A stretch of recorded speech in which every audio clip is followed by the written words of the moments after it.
राधे राधे दोस्तों। कैसे हैं आप सब दोस्तों। हमारे YouTube चैनल पर आपका स्वागत है। हमारे इस चैनल को सब्सक्राइब कीजिएगा और हमारे इस वीडियो को लाइक शेयर और कमेंट जरूर कीजिएगा। दोस्तों, अभी श्रावण महीना चल रहा है और श्रावण महीने में भगवान शिव की पूजा करने से व्यक्ति की सभी मनोकामनाएं पूर्ण हो जाती हैं।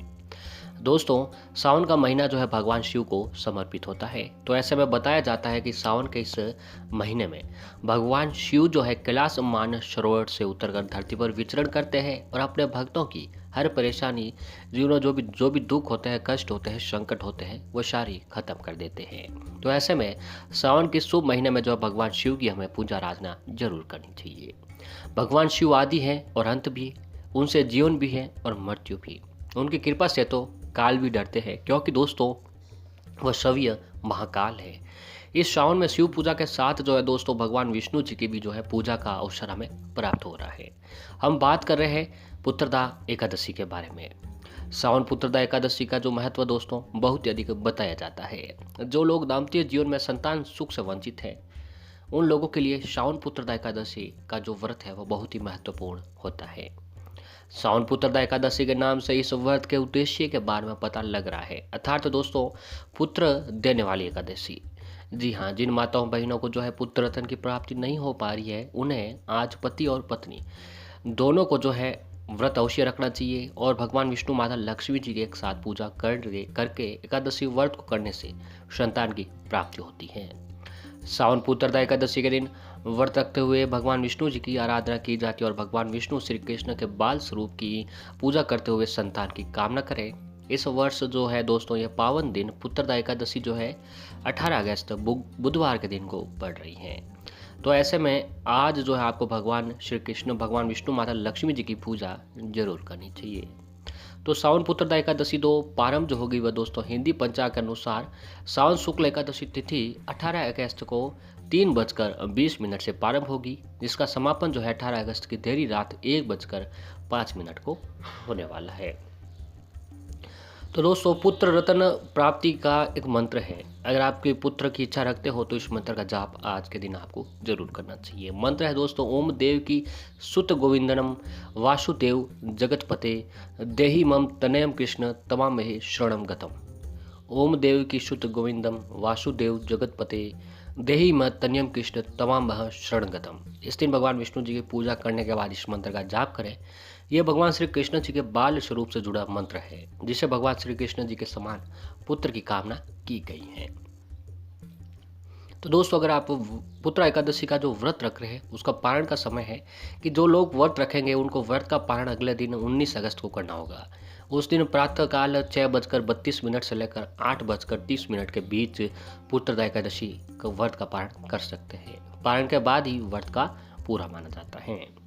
तो पुत्रदा एकादशी का महत्व है कि पौराणिक मान्यता है कि सच्चे मन से पुत्रदा एकादशी का व्रत करने और विधि विधान से भगवान विष्णु जी की पूजा करने से योग्य संतान की प्राप्ति होती है।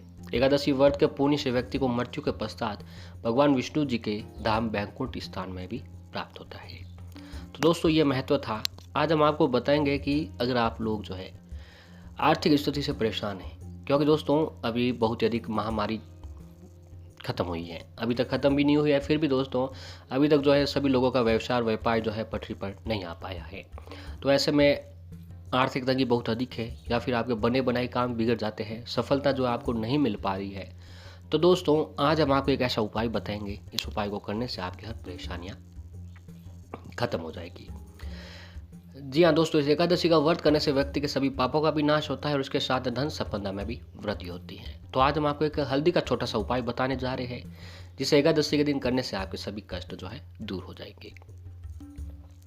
हल्दी भगवान विष्णु जी की सबसे प्रिय होती है, क्योंकि दोस्तों हल्दी का रंग पीला रंग है और पीला रंग भगवान विष्णु जी का प्रिय होता है। तो आइए बिना देरी के आप उस उपाय के बारे में बताते हैं।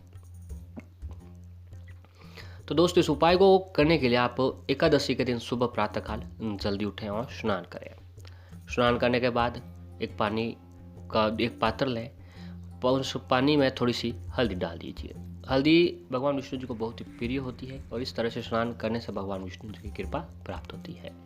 यानी आप नहाने के पानी में एक चुटकी हल्दी डालकर स्नान करें, भगवान श्री विष्णु जी की कृपा आपके ऊपर जरूर बनती है।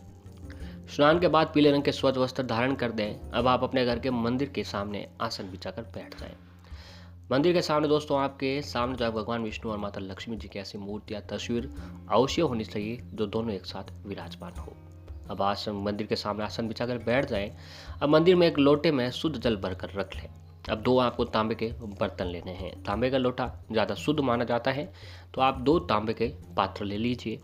एक तांबे के लोटे में शुद्ध जल भर कर रख लें, यानी सादा पानी भर लें, और अन्य दूसरे लोटे में थोड़ा सा गंगा जल डाल दें। अब दोनों ही उन पात्रों में थोड़ी थोड़ी सी हल्दी डाल दें। अब भगवान विष्णु जी के सामने एक शुद्ध घी का दीपक जलाएं। वैसे तो दोस्तों दीपक के नीचे चावल रखा जाता है, लेकिन एकादशी के दिन चावल का इस्तेमाल नहीं करना चाहिए। इसीलिए इस दिन एक छोटा सा कपड़ा बिछाकर उसके ऊपर दीपक रख दें। अब सुगंधित धूप बत्ती जला दीजिए। दीपक और धूप बत्ती जलाने के बाद थोड़ी सी हल्दी में जल मिलाएं और उससे भगवान विष्णु जी को हल्दी का तिलक करें, और माता लक्ष्मी जी को हल्दी और कुमकुम मिलाकर माता लक्ष्मी जी को भी तिलक लगा दीजिए। अब भगवान विष्णु जी को पीले रंग के फूल और मिठाई बहुत ही पसंद होते हैं, तो उनको भोग चढ़ाएं। भोग लगाने के बाद भगवान विष्णु जी को तुलसी दल अवश्य ही चढ़ाना चाहिए, क्योंकि तुलसी दल के बिना भगवान विष्णु जी की पूजा अधूरी मानी जाती है।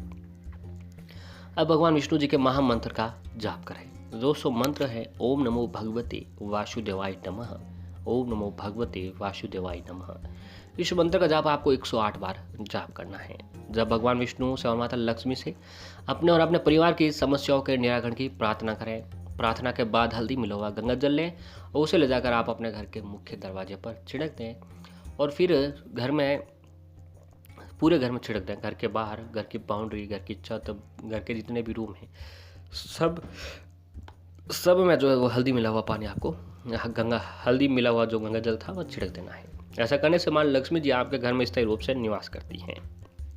आप अपने घर के सभी सदस्यों को हल्दी से तिलक करें, और जो दूसरा लोटा था जिसमें पानी मिला हुआ था उसके अंदर थोड़ा सा चीनी या मिश्री डाल दें। चीनी मिश्री डालकर भगवान सूर्य देव को जो है उस पानी का अर्घ्य दे दीजिए।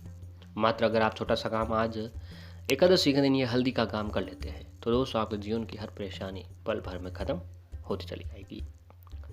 और अगला है कि अगर आप अपने घर के प्रवेश द्वार पर आप हल्दी से रोज या फिर एकादशी के दिन जो है ओम या फिर स्वास्तिक का चिन्ह बनाएं, उस पर गंगा जल से छींटे दें। ऐसा करके आप अपने घर की बुरी शक्तियों से दूर करते हैं और पॉजिटिव एनर्जी आपके घर की तरफ आती है। आप चाहे तो हल्दी से अपने घर की 4 दीवारी को भी चिन्हित कर दें। ऐसा करने से आपके घर के अंदर कोई भी बुरी शक्ति प्रवेश नहीं कर पाती है। और अगला है कि सुबह के समय पूजा करते वक्त पूजा कक्ष में 1 गिलास पानी में एक चुटकी हल्दी डालकर रखें। पूजा करने के बाद इस हल्दी वाले पानी को पूरे घर में छिड़क दें। इससे आपके घर में सुख शांति का वास होगा और घर का हर प्रकार का जो क्लेश है उसका नाश होता है। अगला उपाय कि दोस्तों वर्तमान परिवेश जब कमजोर प्रतिरक्षा तंत्र की वजह से लोग कोरोना की चपेट में आ जा रहे हैं, तो ऐसे में हल्दी प्रतिरक्षा तंत्र को मजबूत करने में बेहद ही उपयोगी साबित होती है। हल्दी का पानी पीने से आप बीमारी से छुटकारा पा सकते हैं, और इसके साथ ही दूध में कच्ची हल्दी उबालकर पीने से प्रतिरक्षा तंत्र आपका मजबूत होता है। तो दोस्तों इन उपायों के साथ आपको एक विशेष उपाय और है जो एकादशी के दिन आपको जरूर करना चाहिए, पुत्रदा एकादशी के दिन।